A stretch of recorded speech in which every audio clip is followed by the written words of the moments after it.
원자력 발전소의 사고. 3. 후쿠시마. 체르노빌 원전 폭발 사고는 당시까지 일어난 원자력의 사고로서는 가장 대규모이므로 철저한 검증이 이루어졌다. 가장 중요한 것은 얼마의 방사능이 방출되었느냐다. 우선 가장 많은 방사선을 받은 사람은 화재 진압 및 사고 복구에 참여했던 수백 명의 사람들로 이들이 받은 방사선 양은 10만에서 100만 mg으로 추정되었다. 발전소로부터 반경 15km 이내에 거주하고 있다가 대피한 주민 2만 4천여 명은 평균 4만 5천 mg의 방사선을 받았다. 이들처럼 직접적인 피해는 아니지만 지역 주민 25만 명이 사고 후 4년간 모두 3,500mg의 방사능을 받았다고 분석되었다. 사고 당시 발전소에서 근무하던 직원은 444명이고 1989년 말까지 화재 진압 및 사고 복구 작업에 동원된 인원은 약 60만 명이다.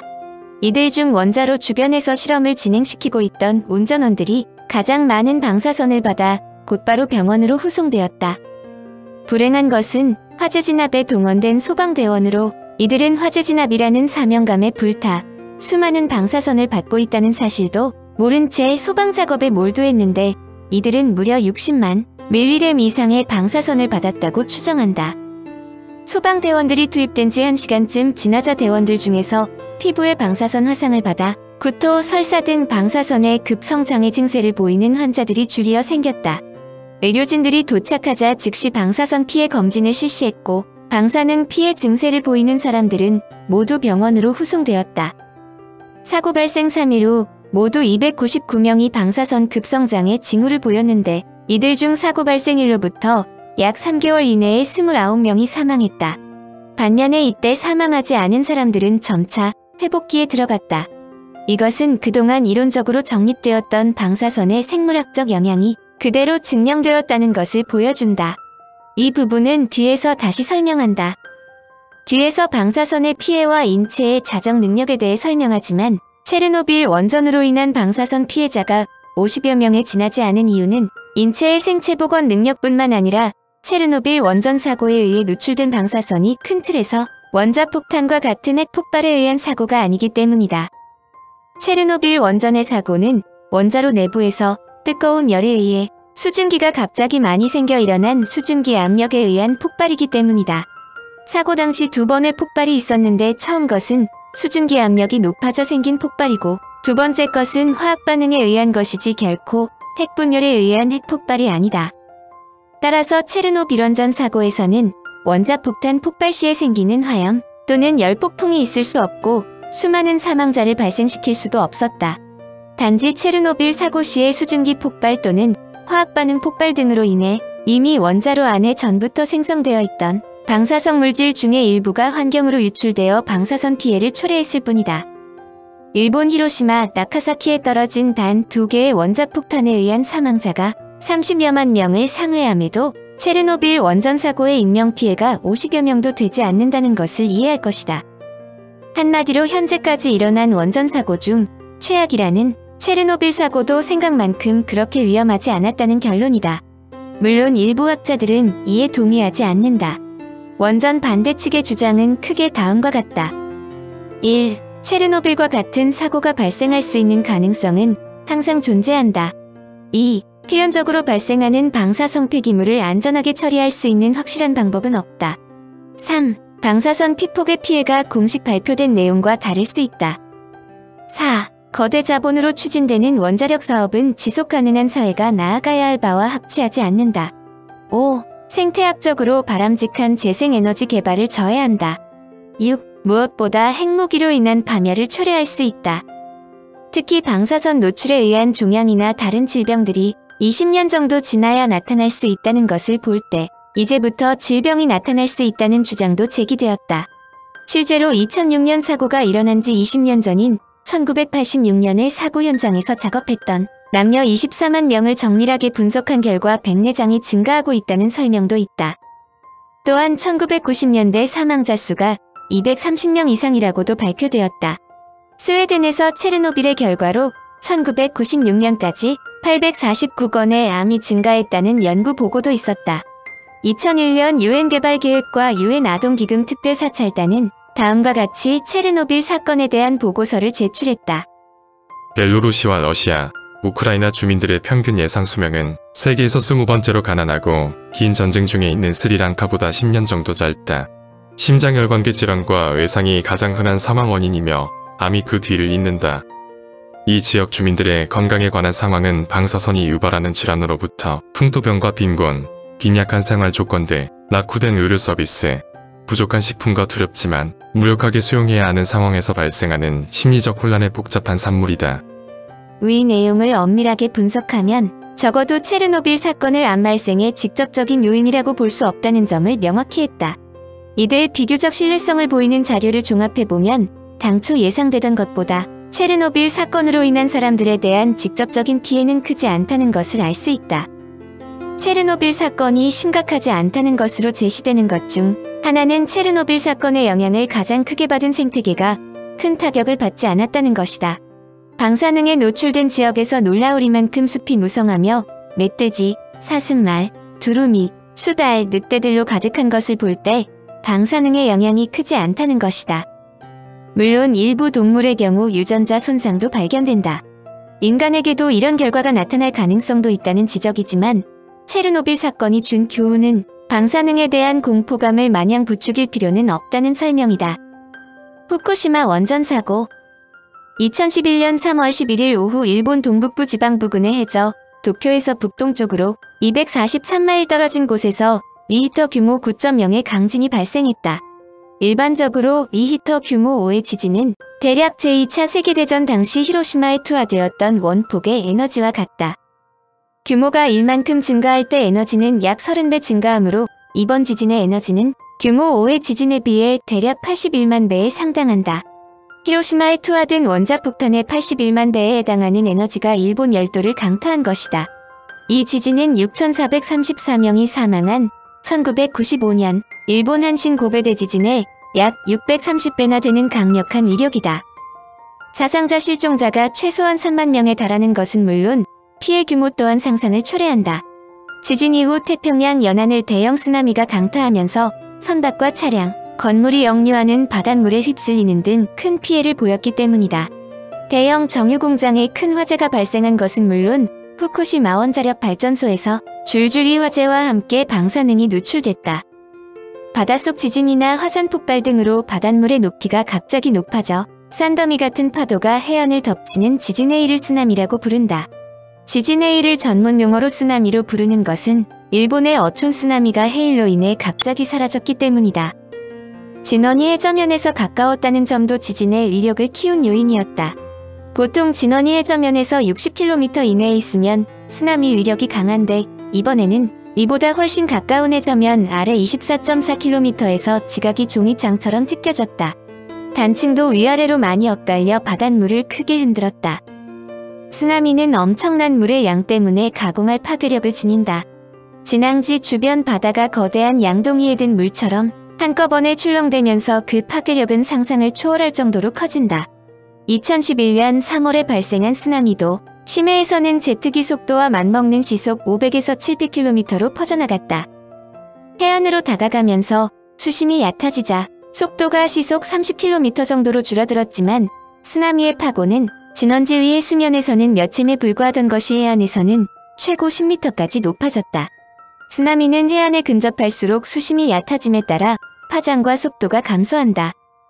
그러나 에너지 보존 법칙에 따라 그 위력과 파고는 더욱 커져 상당한 파괴력을 갖는다. 쓰나미의 또 다른 특성은 해일이 한 차례에 그치지 않고 수십 분 간격으로 여러 차례에 도달한다는 점이다. 이는 잔잔한 호수에 물결을 일으켰을 때 물결이 금방 가라앉지 않는 것과 같은 원리이다.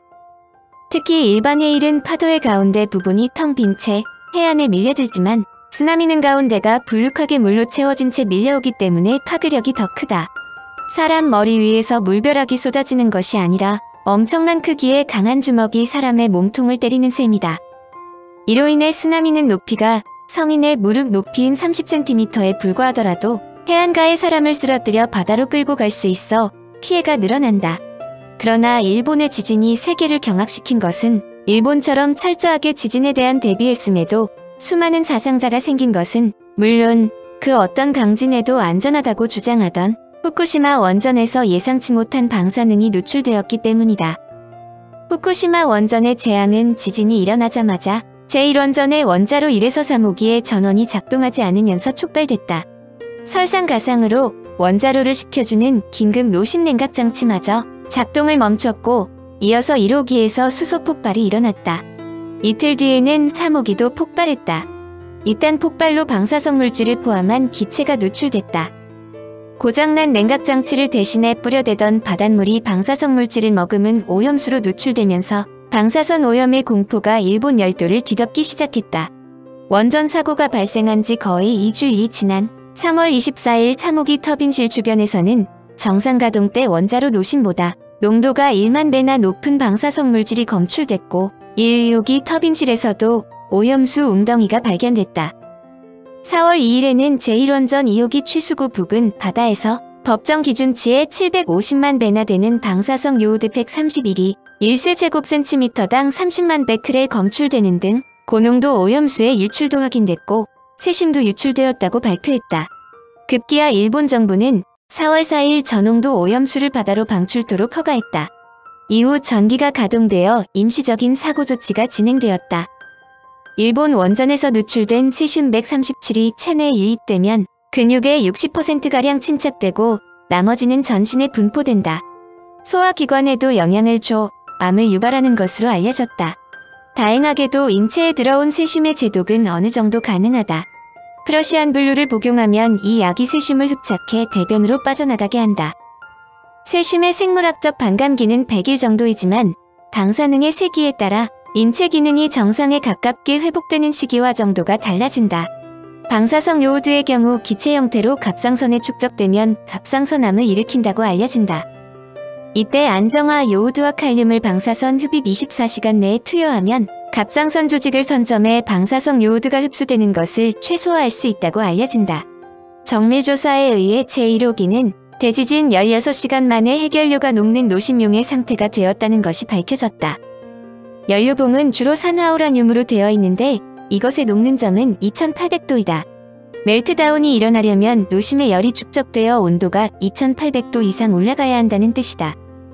그런데 후쿠시마 원전의 경우 대지진이 발생한 직후인 3월 11일 오후 6시쯤 원자로의 수위가 해결료 상단부까지 내려갔고 오후 7시 30분께는 해결료가 노출되면서 손상되기 시작해 온도가 해결료의 용해점인 섭씨 2800도까지 올라갔고 이어서 멜트다운이 진행돼 지진 발생 16시간 후에는 해결료가 대부분 녹았다.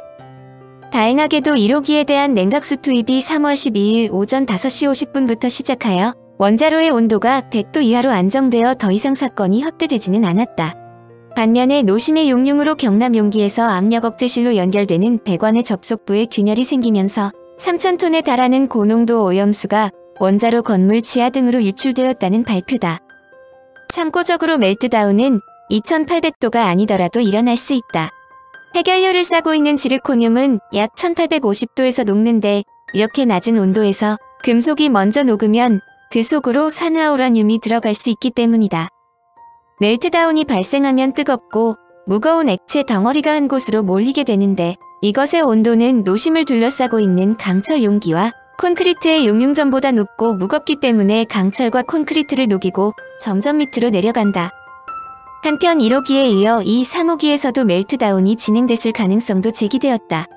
원자로 온도가 약 100도가량을 유지하고 있는 1호기와는 달리 3호기의 온도는 200도를 웃돌고 있기 때문인데 이 온도 자체는 크게 우려할 바는 아니지만 냉각수 공급에 차질이 있었다는 것을 의미한다. 물론 체르노빌과 후쿠시마가 7등급으로 설정되었지만 후쿠시마 제1원전에서 방출된 방사능의 총량은 체르노빌 사고 때의 520만 테라베크렐에 견주면 10분의 1가량으로 적은 양이다.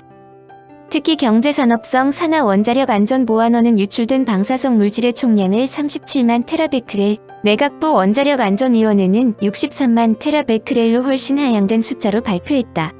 그럼에도 불구하고 일본이 사고 등급을 높인 것은 체르노빌 규모의 방사능이 유출된 것은 아니지만 사고 수습 방안을 강화하겠다는 의지를 보이기 위해서라는 것이다. 앞에서 설명했지만 원자력 발전소의 원자로는 원자폭탄처럼 폭발하지 않는다. 원자로에서 감속제인 액체가 사라지면 연쇄 반응이 멈추기 때문이다. 그런데 노심은 아직도 뜨겁고 중성자는 계속 방출된다. 이 고온 때문에 노심의 금속이 녹기 시작하는데 이것이 노심용해이다.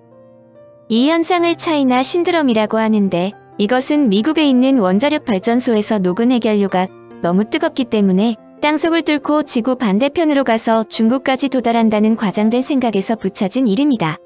물론 현실적으로 이런 상황이 올 수는 없지만 이런 말 자체가 원자력 발전소의 위험성을 알려주는 잣대로 사용되는 것은 틀림없다. 가장 놀라운 것은 일본의 후쿠시마 원전 사고는 1989년 일본의 바네곤동과 히로세 다카시에 의해 정확하게 예견되었다는 점이다. 그는 우선 일본의 모든 원전이 활단층, 즉 살아있는 단층 위에 세워졌다는 것을 지적했다. 그는 후쿠시마에 원전들이 집중되어 있는데 만약 큰 지진이 나면 정전이 되고 예비 전원도 망가지고 그 순간 긴급장치가 작동하지 않으면 또는 대형 해일이 일어나 해수가 빠져나가면 원전이 멜트다운 될지도 모른다고 예견했는데 바로 그런 상황이 일어난 것이다. 즉 전 세계에서 가장 위험한 곳이 일본인데도 계속 원전을 건설했으므로 반드시 대형 사고가 일어날 것임을 예견한 선견지명이 놀랍다. 그러나 한국인에게 다행한 것은 다카시가 이런 대형 사고가 일어날 수 있는 경우는 일본만이 갖는 특징이라고 말했다는 점이다. 참고적으로 2011년 9월 12일 일어난 프랑스 님시 근처 마르쿠렉 시설에서 폭발이 발생하여 1명이 숨지고 4명이 부상했으나 이 폭발은 방사능 유출과는 거리가 멀다. 사고 자체가 저준위 방사성 폐기물을 용해시키는 소각로가 폭발한 것이기 때문이다. 그러므로 주민 대피 조치가 취해지지 않았으며 사상자도 방사능 오염이 아닌 폭발 때문에 발생한 것이다. 일본 정부는 제1원전의 원자로 6기를 모두 폐쇄키로 결정했다. 학자들은 폐쇄가 결정된 원자로를 식히는 데만 최소 수년이 걸리고 본격 해체 작업을 위해서는 원전 주변 방사성 물질 오염을 낮추는 작업을 거쳐야 하므로 사고 처리에 수십 년이 걸릴 것이란 전망도 나왔다.